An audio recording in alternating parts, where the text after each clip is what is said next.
Worksheet Chapter 8 Exercise 8.3 ஓட 8 sum பார்க்க போறோம். 3 fair coins are tossed together. Find the probability of getting all heads, at least one tail, at most one head, at most two tail.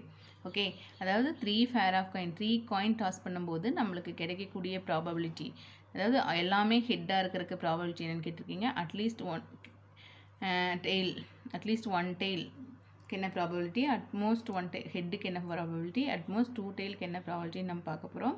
இப்போ sum போகிறதுக்கு முன்னாடி all heads, first one all heads. இப்போ sum போகிறதுக்கு முன்னாடியே நம்ம solution போகிறதுக்கு முன்னாடியே நம்ம n of S find out பண்ணணும். 3 காயின்ஸ் ஆர் டாஸ்டுனா சாம்பிள் ஃபேஸ் என்னவாக இருக்கும், ஆல்ரெடி நம்ம ஒரு சம்மில் பார்த்துருக்குறோம். ஹெச்சு ஹெச்சு ஹெச்சு அண்ட் தென் இந்த ஃபஸ்ட் லாஸ்ட் ஹெச்சுக்கு பதிலாக ஹெச்சு ஹெச் டீன்னு எடுத்துக்கலாம். சென்டர் ஹெச்சுக்கு பதிலாக H T H and then T H H. அப்புறம் நெக்ஸ்ட்டு டி டி டி த்ரீமே டெய்ல் எடுத்துக்கலாம். அந்த லாஸ்ட் டீக்கு பதிலாக ஹெச் போடலாம். சென்டர் டீக்கு பதிலாக ஹெச் போட்டுக்கலாம். ஃபஸ்ட் டீக்கு பதிலாக ஹெச் போட்டுக்கலாம். இப்படி ஞாபகம் வச்சுக்கிட்டிங்கன்னா உங்களுக்கு மறக்கவே மறக்காது. So n of S 3 coin toss பண்ணும்போது எப்பவுமே என் ஆஃப் எஸ்லேருந்து 8. இப்போ கொஸ்டின் ஃபஸ்ட் கொஸ்டின் என்ன கேட்டிருக்காங்க, ஆல் ஹெட்ஸ் எல்லாமே ஹெட்டு. இப்போ எல்லாமே ஹெட்டிங் என்ன இருக்குது, ஒன்லி ஒன் டைம், ஒரே தடவை தான் எல்லாமே ஹெட் வரும். அப்போ இது ஒரு ஈவெண்ட்டை எடுத்துக்கிறோம். ப்ரொசீஜர் நம்ம எழுதணும் இல்லையா, ஸ்டெப்பாக. So let A be the event of getting all heads. ஓகேவா. So what is n of A, n of A first A is equal to எவ்வளோ ஹெட் வருது, ஒன்றில் மட்டும்தான் ஹெட் வருது. So A is equal to H H H. So n of S equal to எவ்வளோ இருக்குது, 1. So P of ஏன்னு நம்மளுக்கு தெரியும். P of A is equal to n of A by n of S. N of S equal to 1 by n of S is equal to 8. Okay, and then let B be the event, let B be the event of getting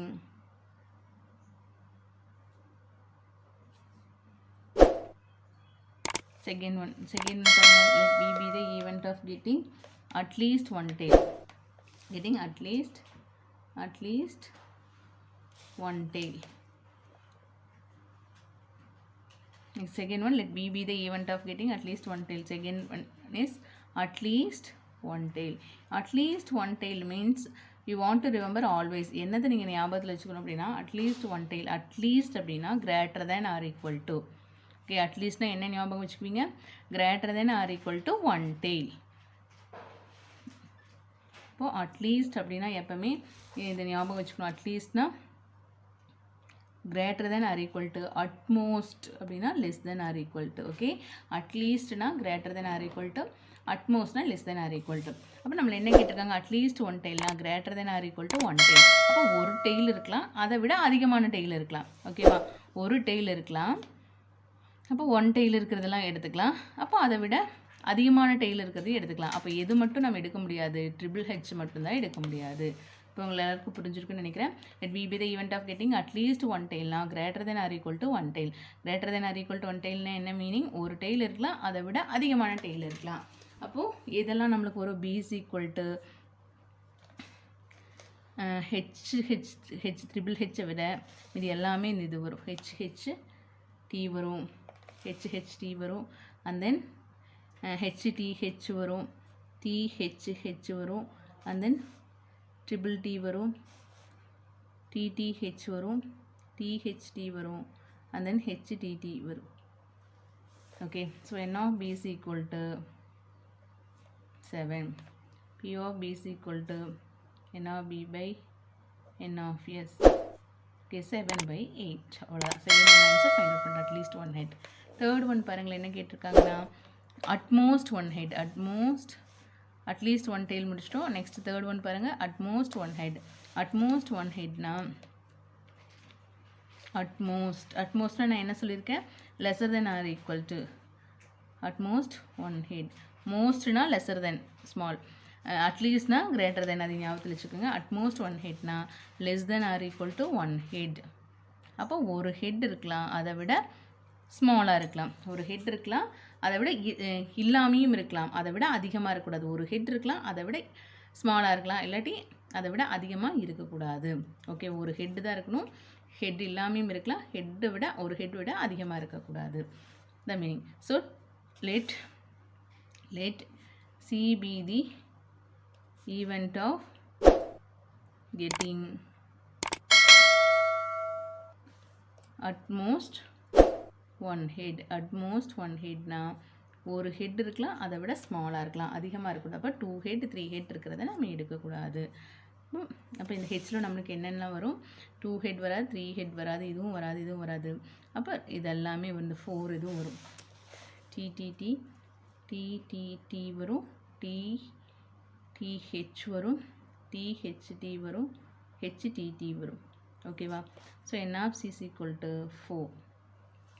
p of c is equal to n of c by p n of s is equal to 4 by 8. It means 1 by 2. ஓகேவா? Next என்ன இருக்குது நம்மளுக்கு? Fourth one பார்த்தீங்கன்னா atmost 2 tails. Atmost 2 tailsனா greater than or equal to 2 tails. Atmost 2 tails என்னது? greater than or equal to 2 tails. Fourth one atmost 2 tails.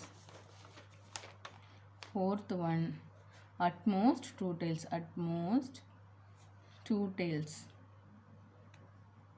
இப்போ atmost அப்படின்னா lesser than or equal to 2 tails. Okay, so let D be the event. Let D be the event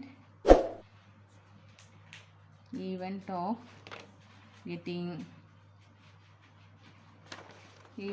getting at most 2 tails. At most 2 tails. Okay, so getting at most 2 tails. So D at most 2 tailsனால் 2 tail இருக்கலாம், அதை விட ஸ்மாலாக இருக்கலாம். 3 tail இருக்கக்கூடாது. ஓகேவா? 2 tail இருக்கலாம், அதை விட ஸ்மாலாக இருக்கணும். அப்போ 3 tail தவிர மீதி எல்லாமே எழுதணும். ஓகே, ட்ரிபிள் ஹெச் எழுதணும், அண்ட் தென் ஹெச்டி எழுதணும், ஹெச் எழுதலாம், டிஹெச் எழுதலாம், அண்ட் தென் டிடி எழுதலாம், TT lesser than or equal to 2 tails. அப்போ ட்ரிபிள் டி வராது. Lesser than or equal to 2 tail. 2 tail வரும், 3 tail வராது. and then HTT. Okay, so n of d is equal to 7. So p of d is equal to n of d by n of s. That means 7 by 8. Okay, thank you children. எல்லாருக்கும் understand ஆகிருக்குன்னு நினைக்கிறேன். இந்த உங்களுக்கு some understand ஆகிடுச்சுன்னா comment பண்ணுங்கள். Doubt இருந்தால் கேளுங்க. Subscribe பண்ணுங்கள், share பண்ணுங்கள் உங்களோட ஃப்ரெண்ட்ஸுக்கு. Thank you children.